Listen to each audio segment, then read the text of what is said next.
Good morning students.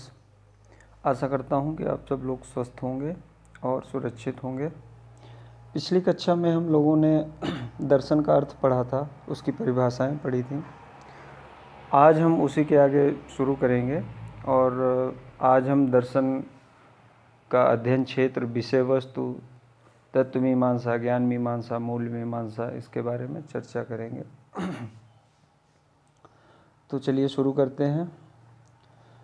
तो दर्शन की विषय वस्तु और अध्ययन क्षेत्र के बारे में अगर हम बात करें तो जो दर्शन का अध्ययन क्षेत्र है वो बहुत व्यापक है, अत्यंत व्यापक है, बहुत विस्तृत है और इसके अंतर्गत संपूर्ण ब्रह्मांड और उसकी समस्त क्रियाएं आती हैं। मतलब दर्शन के अंतर्गत पूरे यूनिवर्स की जो भी घटनाएं हो रही हैं और जो भी क्रियाएं हैं, जो भी वस्तुएं हैं, वो सारा सब दर्शन का अध्ययन क्षेत्र के अंतर्गत आती है। फिर इसके बाद इसका जो विषय वस्तु है, तो विषय वस्तु में इस विषय यानी दर्शन शास्त्र विषय में अब तक जो कार्य भी किया गया है वह दर्शन की विषय वस्तु है। मतलब जितना भी इस बारे में चिंतन किया गया है, यूनिवर्स की ये जो विभिन्न घटनाएं, क्रियाएं, वस्तुएं हैं, उनके बारे में जो भी अभी तक अध्ययन किया गया है वो सब इसकी विषय वस्तु के अंतर्गत आता है। इसके बाद आते हैं, जैसा कि हम लोगों ने पिछली कक्षा में ये पढ़ा था कि एक सामान्य चिंतन और एक दार्शनिक चिंतन में क्या डिफरेंस है। तो जैसे हमारे सामने कोई भी घटना या कोई क्रिया हो रही है तो उसको देख के हम जैसे साधारण तौर पे ही चिंतन करते हैं, तो वो एक साधारण चिंतन होगा, सामान्य चिंतन होगा। लेकिन उसी चिंतन को अगर हम दर्शन की तत्व मीमांसा, ज्ञान मीमांसा और मूल मीमांसा की कसौटी पे कसकर जब उसी क्रिया या घटना या वस्तु को देखते हैं तो वही चिंतन दार्शनिक चिंतन हो जाता है। ठीक है। तो जैसे अगर हम इसको एक उदाहरण से देखें कि जैसे अगर हम देखें कोई मनुष्य हमारे सामने मान लीजिए बैठा हुआ है और उसके बारे में हम ये सोचें कि हाँ भाई ये मनुष्य है, ये इसकी इतनी एज है, ये इसने ऐसे कपड़े पहने हुए हैं, या जो भी है उसके बारे में सामान्य जो भी हमारे मन में विचार आया, ये एक सामान्य चिंतन है। लेकिन अगर हम उसी मनुष्य के बारे में ये सोचें कि ये मनुष्य इस सृष्टि का एक अंग है और जाहिर सी बात है हम भी अगर किसी दार्शनिक विचारधारा से संबंधित हैं, मान लीजिए चाहे आदर्शवादी हो, चाहे प्रकृतिवादी हो, प्रयोजनवादी हो, यथार्थवादी हो, तो जैसे हम एक उदाहरण से लेते हैं, जैसे हम मान लीजिए कि हम आदर्शवादी विचारधारा या आदर्शवादी दर्शन को मानने वाले हैं, तो हम फिर ये मानेंगे कि ये मनुष्य है, मनुष्य चूँकि इस सृष्टि का संचालन ब्रह्म द्वारा होता है, ब्रह्म ने इस सृष्टि की रचना की है, तो मनुष्य की भी रचना ब्रह्म ने की है और अपने अंश से की है, तो ये भी ब्रह्म का अंश है और मैं भी ब्रह्म का अंश हूँ और इसके जीवन का अंतिम लक्ष्य आत्मानुभूति है। तो ये चिंतन कैसे चिंतन हो जाएगा? ये एक दार्शनिक चिंतन हो जाएगा। तो कहने का आशय यहाँ पर यह है कि सामान्य चिंतन और दार्शनिक चिंतन में ये डिफरेंस होता है कि दार्शनिक चिंतन हम उस चिंतन को कहते हैं जिसमें तत्व मीमांसा, ज्ञान मीमांसा और मूल्य मीमांसा के आधार पर हम कोई चिंतन कार्य करते हैं। तो चलिए इसी के बारे में हम लोग आगे पढ़ते हैं। तो सबसे पहला आता है तत्व मीमांसा। तो तत्व मीमांसा जिसे अंग्रेजी में मेटाफिजिक्स भी कहा जाता है। तत्व मीमांसा वस्तु के सार तत्व की खोज करती है। मतलब हमारे आसपास जो कुछ भी दिखाई देता है वो सब उसके सार तत्व की खोज करती है तत्व मीमांसा। तत्व मीमांसा के अंतर्गत हम सृष्टि, सृष्टा, आत्मा, परमात्मा, जीव जगत, इसके अलावा जीवन के अंतिम लक्ष्य आदि प्रश्नों की खोज करते हैं या उसके बारे में विश्लेषण करते हैं। मतलब इसको ऐसे समझिए, सृष्टि, सृष्टा जैसे की बात हो रही है, यानी अगर हम इसके अंतर्गत तत्व मीमांसा के अंतर्गत हम ये देखते हैं कि जैसे इस सृष्टि का सृजनकर्ता कौन है और ये सृष्टि है तो क्या ये आध्यात्मिक तत्वों से मिलकर बनी है, क्या ये भौतिक तत्वों से मिलकर बनी है, या ये प्राकृतिक तत्वों से मिलकर बनी है। तो यानी सृष्टि, यानी जो सृष्टि है, यूनिवर्स है, और सृष्टा मतलब इसको बनाने वाला। तो इसको बनाने वाला ईश्वर है या प्रकृति है या पदार्थों की परस्पर क्रिया के परिणाम स्वरूप इस सृष्टि की रचना हुई है, ये अलग अलग दार्शनिक चिंतन में अलग अलग इसकी व्याख्या की गई है। तो तत्व मीमांसा के अंतर्गत हम इन प्रश्नों के बारे में अध्ययन करते हैं। इसके अलावा आत्मा परमात्मा, मतलब कुछ दार्शनिक विचारधाराएं ऐसी हैं जो परमात्मा के अस्तित्व पर यकीन करती हैं। वो ये मानती हैं कि इस सृष्टि की रचना परमात्मा ने की है और आत्मा उसी का अंश है। तो यानी अगर परमात्मा है तो जो गुण परमात्मा में है वही गुण आत्मा में है। अब वो आत्मा चाहे वो एक बहुत सूक्ष्म जीव की हो या किसी बड़े जीव की हो, सब में आत्मा सेम है, यानी ब्रह्म का अंश।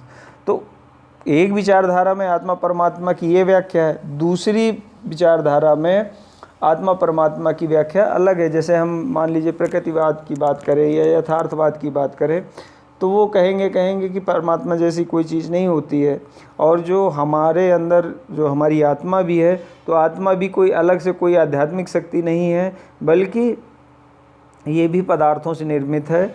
और इसका भी मतलब जैसे सारे पदार्थों से मिलकर हमारा शरीर बना है, तो अगर आत्मा जैसी कोई चीज़ है तो वो भी पदार्थों से ही निर्मित है, ये कोई आध्यात्मिक तत्व नहीं है। ठीक है। इसके अलावा जीवन के लक्ष्य तत्व मीमांसा से निर्धारित होते हैं। कैसे निर्धारित होते हैं, इसको ऐसे समझते हैं कि जैसे अगर इसको हम प्रमुख रूप से जैसे देखें, जैसे कुछ दार्शनिक विचारधाराएं हैं, जैसे आदर्शवाद है, प्रकृतिवाद है, प्रयोजनवाद है, यथार्थवाद है, अस्तित्ववाद है, मानवतावाद है, ये प्रमुख जैसे दार्शनिक विचारधाराएं हैं। तो इसमें से अगर आप देखोगे तो सब दर्शन जीवन की व्याख्या अलग अलग करते हैं, ईश्वर और आत्मा की व्याख्या अलग अलग करते हैं। तो जाहिर सी बात है, तत्व मीमांसा के अंतर्गत जैसे हम आदर्शवाद का ही उदाहरण लें, तो आदर्शवाद ये मानता है कि इस सृष्टि की रचना ब्रह्म ने की है, ब्रह्म ने ब्रह्म से ब्रह्म की उत्पत्ति की, यानी बनाने वाला भी ब्रह्म, जो बन के तैयार हुआ वो ब्रह्म, और जिस मटेरियल से बनाई है सृष्टि वो भी ब्रह्म ही है, यानी सब कुछ ब्रह्ममय है। तो अगर हम इसको ऐसे देखें कि अगर सब कुछ ब्रह्ममय है तो फिर मनुष्य भी उसी ब्रह्म के अंश से बना है। तो जो गुण ब्रह्म में है वही गुण मनुष्य में भी है।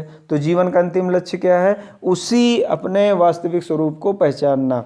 उसी को भारतीय आदर्शवाद में मुक्ति कहा गया है, उसी को आत्मानुभूति कहा गया है, उसी को मोक्ष कहा गया है। आवागमन से बंधन से मुक्ति की बात कही गई है, वो यही है कि जब आत्मा अपने वास्तविक स्वरूप यानी परमात्मा को पहचान लेती है और उसी में विलीन हो जाती है, वही स्थिति मोक्ष की कहलाती है। तो जाहिर सी बात है, आदर्शवाद में जीवन का अंतिम लक्ष्य आत्मानुभूति होगा। लेकिन इसके विपरीत अगर हम दूसरी विचारधारा देखें, दूसरी विचारधारा जैसे प्रकृतिवाद की बात करते हैं, तो प्रकृतिवाद आदर्शवाद के बिल्कुल विपरीत है। प्रकृतिवाद सृष्टि की रचना ईश्वर द्वारा निर्मित नहीं मानती, बल्कि वो ये मानती है कि जगत की रचना प्रकृति ने की है, सब कुछ प्रकृति ने बनाया है। तो अगर सब कुछ प्रकृति ने बनाया है तो प्रकृति ने मनुष्य भी बनाया है। तो फिर मनुष्य क्या हुआ?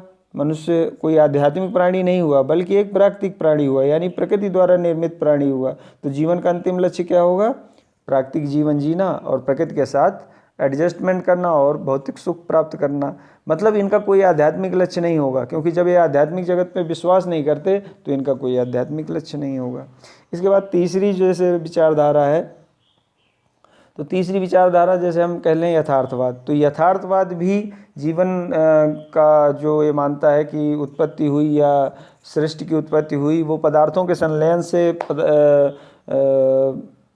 सृष्टि की रचना मानता है, और पदार्थों के विखंडन से सृष्टि का विनाश मानता है। यानी वो ये कहता है कि पदार्थ परस्पर क्रियाएं करते हैं और उससे सृष्टि का सृजन होता है, और इसके भी निर्माण में किसी तरह का कोई आध्यात्मिक शक्ति का कोई योगदान नहीं है। तो कहने का मतलब ये है कि ये भी आध्यात्मिक जगत पर विश्वास नहीं कर रहे, तो जाहिर सी बात है जीवन का अंतिम लक्ष्य क्या होगा? भौतिक उन्नति प्राप्त करना ही होगा।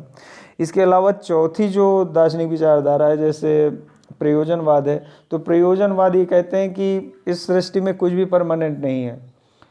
मतलब ये कहते हैं कि कुछ भी सत्य जैसी कोई चीज़ नहीं होती, बल्कि समय काल परिस्थिति के अनुसार सत्य बदलता रहता है। जैसा कि मैंने पिछली कक्षा में भी कहा कि सत्य समय, देश, काल, परिस्थिति और व्यक्तियों की परिस्थिति के अनुसार बदलता रहता है, ये प्रयोजनवाद कहता है।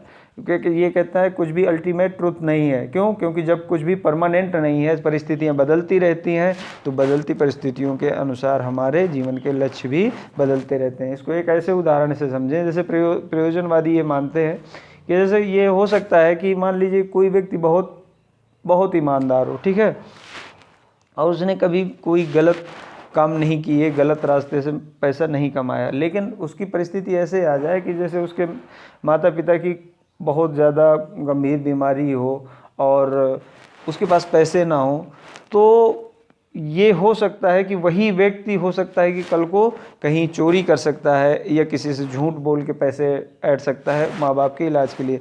तो जाहिर सी बात है, वो पहले तो ऐसा नहीं था, लेकिन परिस्थिति बदली और उसको ये करना पड़ा। तो ये प्रयोजनवाद ये कहता है कि बदलती परिस्थितियों के अनुसार हमें बदलना चाहिए, कुछ भी परमानेंट नहीं है, जैसी परिस्थिति आए उसके अनुसार हमें चेंज हो जाना चाहिए। तो जाहिर सी बात है, आपने देखा कि अलग अलग दार्शनिक विचारधाराओं में जीवन के लक्ष्य अलग अलग होते हैं, जीवन के उद्देश्य अलग अलग होते हैं।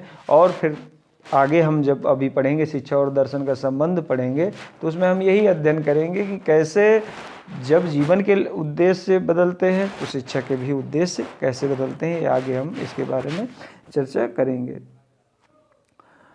तो आज की वीडियो में इतना ही। अगली वीडियो में हम ज्ञान मीमांसा पढ़ेंगे और उसके बाद मूल मीमांसा पढ़ेंगे।